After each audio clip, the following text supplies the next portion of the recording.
د محمد جمیل کاچوخیل صاحب تفصیلی نظم واورېدو.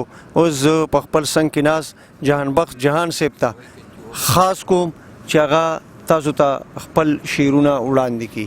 بخش صاحب.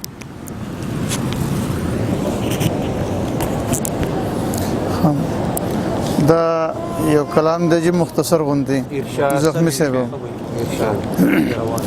وای بیا د جنگ تنور تودیږي په کشمیر کې، بیا د جنگ تنور تودیږي په کشمیر کې، الله زړې لمبي بلیږي په کشمیر کې، او کشمیر بیا په وینو سور شو لوی خدایا، کشمیر بیا په وینو سور شو لوی خدایا، تندر بیا جوړې رالویږي په کشمیر کې.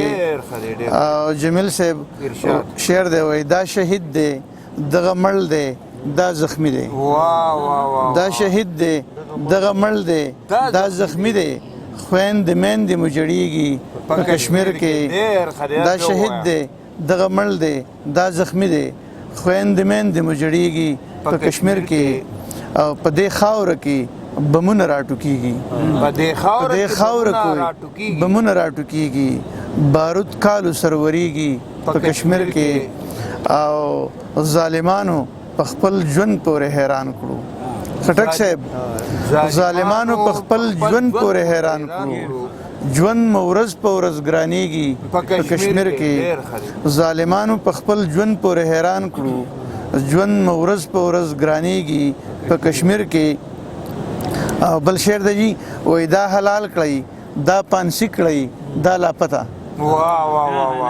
دا حلال کړئ دا پانسی کړئ دا لاپته، نوې نوې لوبې کېږي په کشمیر کې. مننه جی.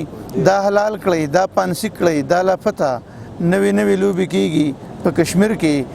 او جمیل صاحب شعر دی وای دا باغی دی دا باغی دی دا سرتیری دا خود سره، دا باغی دی دا سرتیری دا خود سره، نوم ورځ په ورځ بدلیږي په کشمیر کې. دا باغی دی دا سرتیری دا خود سره، نوم ورځ په ورځ بدلیږي په کشمیر کې.